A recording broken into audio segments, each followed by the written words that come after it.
पिछले एपिसोड में हाउ चन असेसमेंट के लिए रेडी हो गया था, इसीलिए मास्टर हान भी इसे स्टार्ट करने के लिए रेडी हो गए थे। अब अगले सीन में बताया जाता है कि नाइट हॉल ने इसके लिए कई हजार सालों तक मेहनत की है, लेकिन इसके बाद भी वो केवल 12 बेजिंग तियानजिन एयरक्राफ्ट इसको बनाने में कामयाब हो पाए हैं। जिसके बाद हम देखता है कि हाउ चन भी इस बात से काफी हैरान था और कहता है कि ये तो सच में एक्स्ट्राऑर्डिनरी है। लेकिन तभी अचानक से हम देखता है कि इसके नीचे कोई पावर एक्टिवेट होने लगती है, जहाँ कोई कहना लगता है कि इसीलिए ये इतना आसान नहीं है और पूरे नाइट हॉल के केवल कुछ ही लोग इसे पास करने में कामयाब हो पाए हैं। लेकिन इसके बाद हम देखता है कि विंग थ्रोन यहाँ से अंदर चली जाती है, जबकि वहीं हम देखता है कि हाउचन के सामने कोई पावर एक्टिवेट होने लगती है। लेकिन अब इसी के साथ एक सीनियर हाउचन के सामने आकर खड़े हो गए थे और फिर वे उसे पूछते हैं कि क्या तुम इसके लिए रेडी हो। लेकिन अब इनको देखते ही हाउचन पूरी तरह से हैरान हो गया था और कहता है कि इनकी प्रेशर तो सच में काफी पावरफुल है और अब इसीलिए वो इस बात से परेशान होता है कि क्या मुझे इसमें पास होने के लिए इनको चैलेंज करना होगा। लेकिन वहीं अब हम देखता है कि वे सीनियर इसमें ज्यादा देरी नहीं करते और वो सीधे हाउचन के सामने आकर खड़े हो जाते हैं। तभी हम देखता है कि मास्टर हान हाउचन के पास आते हैं और वे इसे बताते हैं कि ये सीनियर असल में तुम्हारे एग्जामिनर हैं। वहीं अब हम देखता है कि वे सीनियर भी असेसमेंट के लिए रेडी हो गए थे और वे हाउचन से कहते हैं कि तुम्हें इसके बारे में इतना परेशान होने की जरूरत नहीं है, क्योंकि असेसमेंट का रूल बहुत ही सिंपल है और अगर तुमने मुझे हरा दिया तो तुम इसमें पास हो जाओगे। लेकिन अगर तुम इसमें पास नहीं हो पाए तो फिर से तुम्हें वापस आकर अपने कल्टीवेशन को प्रैक्टिस करना होगा।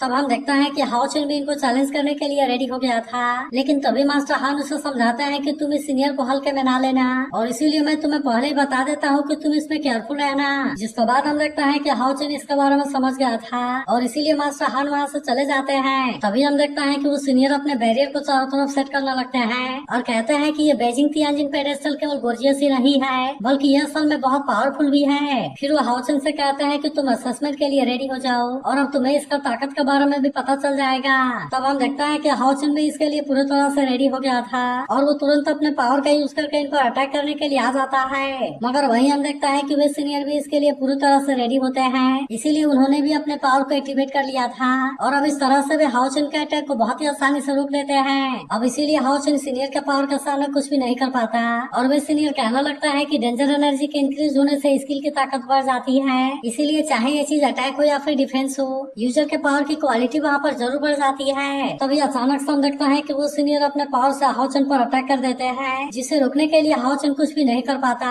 और हम देखता है कि वो इंजर्ड होकर नीचे गिर गया था। अब इसका वजह से सीनियर को लगता है कि हाउचन इसमें फेल हो गया और इसीलिए वो यहाँ से जाना लगता है। लेकिन तभी हम देखता है कि हाउचन फिर से खड़ा हो गया था और वो अपने पावर का यूज करके सीनियर पर अटैक करता है। लेकिन हम देखता है कि सीनियर भी अपने पावर का यूज करके इसे बहुत ही आसानी से रोक लेते हैं और इसीलिए हाउचन इस बार भी इनके सामने कुछ नहीं कर पाता। तभी सीनियर कहता है कि तुमने तो मेरे पावर को भी बहुत आसानी से ब्लॉक कर दिया, लेकिन फिर भी बैटल के दौरान ऑरोरा की सेकंड पावर लाइट एलिमेंट को एब्जॉर्ब कर सकती है। लेकिन वही उदाहरण देखता है कि हाउचन को अभी भी इसके बारे में कोई चिंता नहीं होती, इसीलिए वो फिर से अपने पावर को एक्टिवेट कर लेता है और हम देखता है कि वो इन पर फिर से अटैक करने के लिए रेडी हो गया था। मगर वही हम देखता है कि सीनियर को अभी भी इसके बारे में कोई चिंता नहीं होती, इसीलिए वो भी अपने 3 स्पिरिट लेपर्ड पावर को एक्टिवेट कर लेते हैं, जिसकी वजह से हाउचन का अटैक इसका पावर के सामने कुछ भी नहीं कर पाता और इसीलिए सीनियर ने इसे बहुत ही आसानी से रोक लिया था। फिर वे कहते हैं कि हर 1 लाख स्पेशल पावर जो बचती है इसके वजह से यूजर की स्पेशल पावर बहुत ही अच्छे से बढ़ सकती है। लेकिन तभी हम देखता है कि सीनियर ने अपने पावर को एक्टिवेट कर लिया था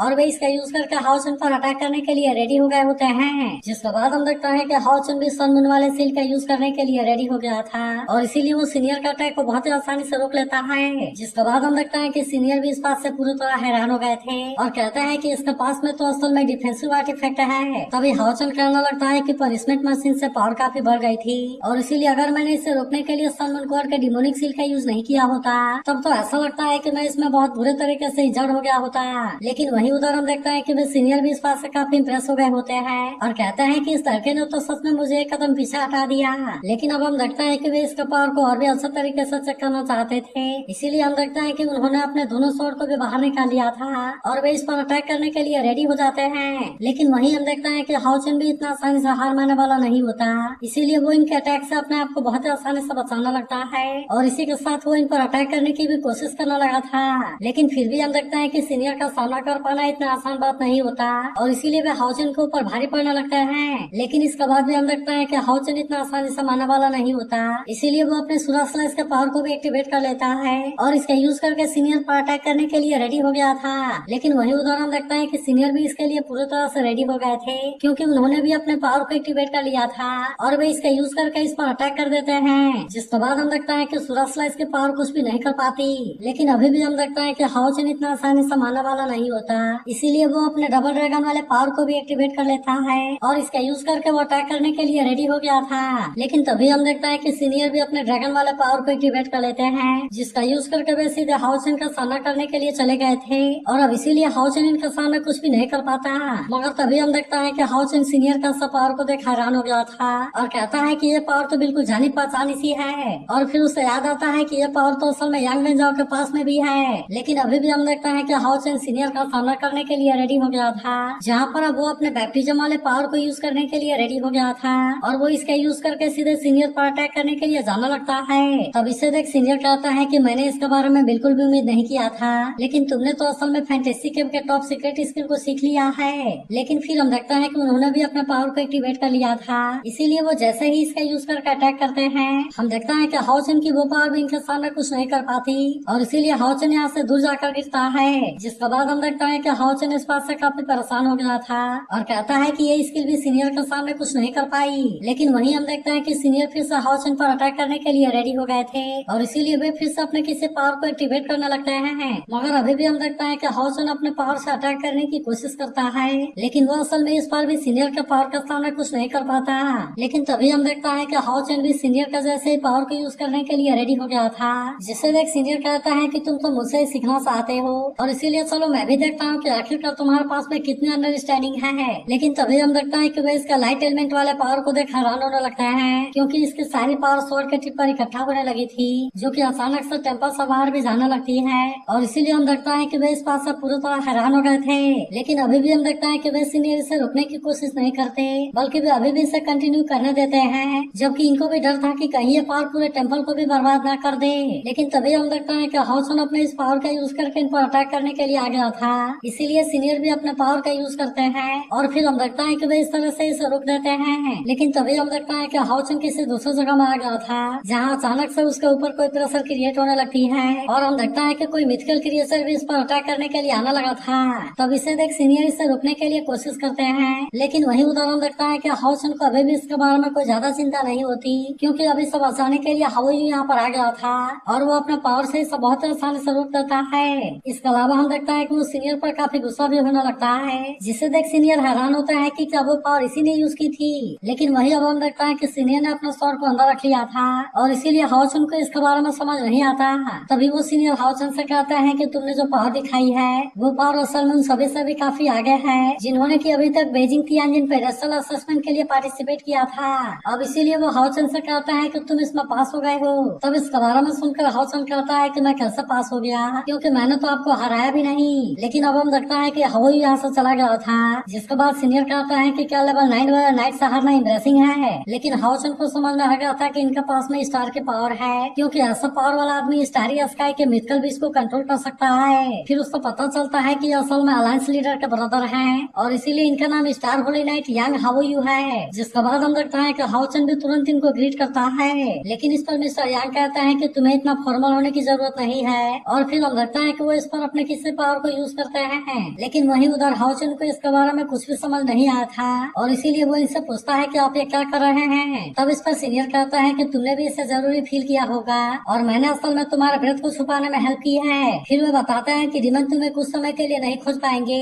और इसीलिए ही लीडर ने मुझे आने के लिए बोला था। बेजिंग तियानजिन पेडेस्टल देने के लिए रेडी हो गए थे। अब अगले सीन में हम देखता है कि थ्रोन जैसी चीज पूरी तरह से एक्टिवेट हो गई थी और इसीलिए मिस्टर यांग हाओचन से वहाँ पर जाने के लिए कहते हैं। लेकिन फिर वे कहना लगता है कि डिमन तुम्हारे ऊपर अटैक करने के लिए तुम्हें खोज रहे हैं, इसीलिए तुम्हें अपना ख्याल रखना होगा, क्योंकि भले ही मैंने अपने पावर से तुम्हारे व्रत को कुछ टाइम के लिए छुपा दिया है, लेकिन फिर भी बाहर होने पर तुम अपने आइडेंटिटी को इतना आसानी से रिवील मत करना। इसके बाद वे कहता है कि अब तुम्हें बेजिंग तियानजिन नंबर 12 कहा जाएगा। जिसके बाद हम देखता है कि हाओचन भी इसके लिए मान गया था, इसीलिए वो सीढ़ियों से होते हुए यहाँ पर आ जाता है और फिर हम देखता है कि वो यहाँ पर बैठ गया था। लेकिन अब इसके बैठते ही हम देखते हैं कि इसकी पावर एक्टिवेट हो गई थी, जो कि दिखने में काफी शानदार लग रही थी। लेकिन तभी हम देखते हैं कि इसकी पावर हाओचन के बॉडी के साथ में कनेक्ट होने लगती है और इसीलिए ऐसा लग रहा था कि इसके पावर पहले से फिर से बढ़ गई है। वही उदाहरण देखते हैं कि मिस्टर यांग इन सारी चीजों को देख रहे थे और वे इस बात से काफी खुश होते हैं। लेकिन अब हाओचन वहाँ से जैसे ही नीचे आता है, मिस्टर यांग कहने लगता है कि इस लड़के के बारे में एक बात है जिसके बारे में मुझे मुझे स्टारी स्काई ने बताया।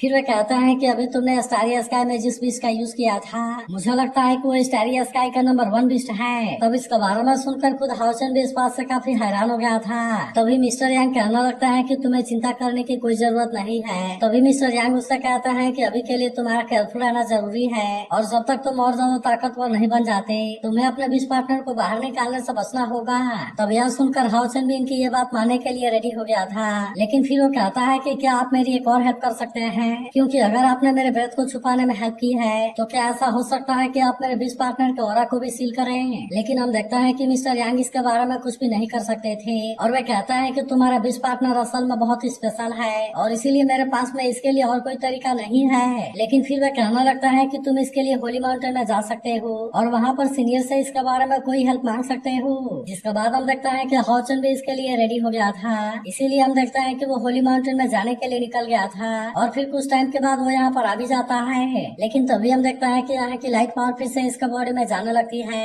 और इसीलिए हाउसन भी इस बात से हैरान हो गया था। लेकिन तभी हम देखता है कि वो सीनियर भी सामने आ गए थे, और फिर वह कहता है कि तुम तो इतना हाई लेवल के बेजिंग तियानजी नाइट हो, लेकिन इसके बाद भी अलायंस ने तुम्हें यहाँ पर क्यों भेजा है। लेकिन हम देखता है कि हाउसन इसके बारे में कुछ भी नहीं कहता, और वो सबसे पहले सीनियर को ग्रीट करता है। लेकिन तभी हम देखता है कि सीनियर भी इसे पहचान जाते हैं और जान जाता है कि ये तो वही लड़का है जो कि योगा के साथ में यहाँ पर आया हुआ था। अब इसीलिए हम देखता है कि सीनियर इस बात से काफी खुश हो गए थे, और फिर वे कहता है कि तुम तो अब काफी बड़े हो गए हो और सच में तुम तो एक राइज होने वाले स्टार हो। लेकिन सीनियर को अभी भी समझ में नहीं आया था कि वो यहाँ पर क्यों आया है, और इसीलिए वो इससे पूछते हैं कि ऐसी क्या बात हो गई कि तुम यहाँ पर आ गए। तब इस पर हाउसन कहता है कि मैं आपसे कुछ बात करना चाहता हूँ, और फिर हम देखता है कि उसने एक एक करके सारी चीजों के बारे में बता दिया था। तब इसके बाद सुनकर सीनियर भी हाउल के पावर के बारे में चेक करते हैं, जहाँ हम देखता है कि वे भी इसके बारे में कुछ नहीं कर सकते थे, और इसीलिए वो हाउसन से कहता है कि मैं तुम्हारे ब्रेथ को छुपाने में तुम्हारी कोई हेल्प नहीं कर सकता। लेकिन फिर वो हाउसन से कहता है कि अगर तुम सेफ रहना चाहते हो तो फिर जब तक तुम्हें इसकी ज्यादा जरूरत ना पड़े तब तुम इसे बाहर निकालने की कोशिश मत करना। मगर वही हम देखता है कि खुद हाउल भी इस बात से काफी परेशान हो गया था, क्योंकि वो असल में अपने वजह से हाउसन को परेशान होते हुए नहीं देखना चाहता। लेकिन तभी हाउसन उसे कहता है कि तुम्हें इसके बारे में चिंता करने की जरूरत नहीं है। जिसके बाद वो सीनियर हाउसन से कहता है कि अगर तुम अपने ब्रेथ को छुपाना चाहते हो और अगर तुम फिर से अपने ताकत को भी बढ़ाना चाहते हो तो फिर मेरे पास में इसके लिए एक दूसरा आइडिया है। जिसके बाद हम देखता है कि हाउसन भी इसके लिए रेडी हो गया था, और फिर वो सीनियर के साथ में उस जगह पर आ जाता है जहाँ पर यूनिकॉर्न किंग से इसकी पहली बार मुलाकात हुई थी। तभी हम देखता है कि यूनिकॉर्न किंग यहाँ पर आ गया था, जिसे देखते ही हाउसन काफी खुश हो जाता है और फिर कहता है कि मैंने तुम्हें काफी टाइम से नहीं देखा। तब हम देखता है कि यूनिकॉर्न किंग भी इसे लाइट सन के नाम से बुलाता है, और फिर वो कहता है कि मुझे तुमसे मिलकर काफी अच्छा लगा, और मैं तो ये भी फील कर सकता हूँ कि तुम्हारी लाइट पावर पहले से काफी बढ़ गई है। लेकिन अब हम देखता है कि वो भी हाउसन के आने की वजह के बारे में जानना चाहता था, और इसीलिए वो हाउसन से पूछता है कि अचानक से तुम यहाँ पर क्यों आ गए। तब इस पर हाउसन बड़े प्यार से कहता है कि मैं तुमसे हेल्प मांगने के लिए आया हूँ, और मैं उम्मीद करता हूँ कि तुम इसमें मेरी हेल्प जरूर करोगे।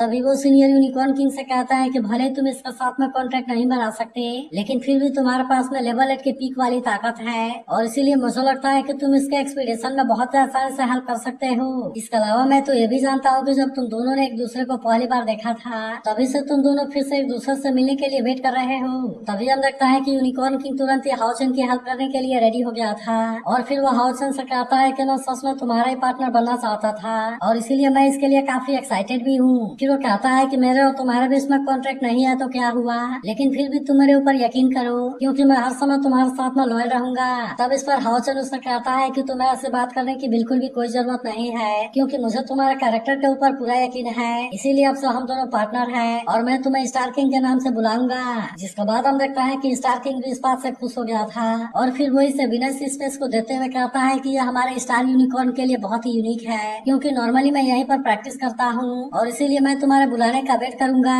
लेकिन हाउसन समझ गया था कि ये तो समन मार्क है, इसीलिए हम देखता है कि वो भी अपना पावर का यूज करने के लिए रेडी हो गया था, और वो इस पर भी समन मार्क बनाने के लिए रेडी हो जाता है। मगर तभी हम देखता है कि स्टार किंग के बॉडी में कोई पावर जनरेट होने लगती है, और इसीलिए हाउसन इस बात से थोड़ा सा परेशान हो गया था। तभी सीनियर हाउसन से कहने लगता है कि स्टार किंग होलीटेक्स ल्यूमिनस मॉन्स्टर है, और इसीलिए ऐसा चेंज तभी होगा जब वो लेवल 9 में इवॉल्व करने वाला हो। अब इसीलिए सीनियर भी हैरान होता है कि क्या समन मार्क के वजह से ऐसा हो रहा है, और आखिरकार इसके पास में कितनी इवोल्यूशन है। वही उदाहरण देखता है कि इवॉल्व होने की वजह से स्टार किंग को काफी दिक्कत हो रही थी, और ऐसा लग रहा था कि इसकी बॉडी एक्सप्लोड कर जाएगी। थी। अब इसीलिए हाउचन इसे रोकने के लिए अपने पावर का यूज करना चाहता है, लेकिन तभी हम देखता है कि सीनियर ने इसे कुछ भी करने से रोक दिया था और फिर वह हाउचन से कहता है कि हम इसमें कोई भी दखल अंदाजी नहीं कर सकते और इसीलिए ये चीज उसी के ऊपर है कि वो इसमें पास हो पाएगा या नहीं हो पाएगा। लेकिन वही उदाहरण देखता है कि स्टार किंग भी इतना आसानी से हार मानने वाला नहीं होता और आखिरकार वो लेवल 9 में इवॉल्व होने में कामयाब हो जाता है, जहाँ हम देखता है कि इसकी ताकत भी पहले से काफी बढ़ गई थी और वही इसके बॉडी के अंदर बहुत सारे चेंजेस भी हो गए थे।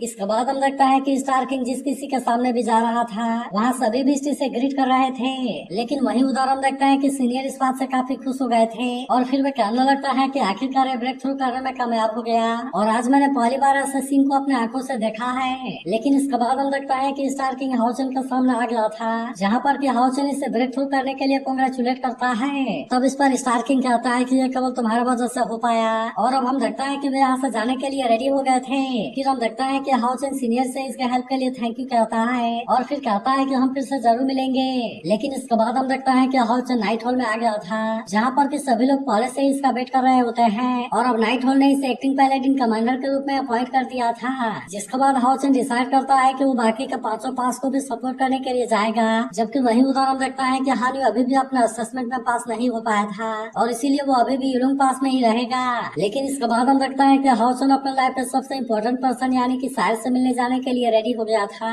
और अब इसीलिए वो इसमें कोई भी देरी नहीं करता। लेकिन वही उदाहरण देखता है कि साहिल भी अपने असेसमेंट में बिजी थी, जहाँ पर कि बहुत सारे सोल एक साथ में इस पर अटैक करने के लिए आते हैं, लेकिन अभी भी हम देखता है कि साहिल को इसके बारे में कोई चिंता नहीं होती, इसीलिए वो भी इनका सामना करने के लिए अपने पावर को एक्टिवेट कर लेती है, जहाँ हम देखता है कि इसके सामने अब कोई भी कुछ नहीं कर पाता और इसीलिए साहिल ने इन सभी को बहुत ही आसानी से मार दिया था। तो अगर एक्सप्लेनेशन अच्छी लगी हो तो इस वीडियो को लाइक और इस पर एक कमेंट जरूर कर देना और अगर आप इसके अगले एपिसोड के लिए भी एक्साइटेड हो तो इसके बारे में भी जरूर बताना।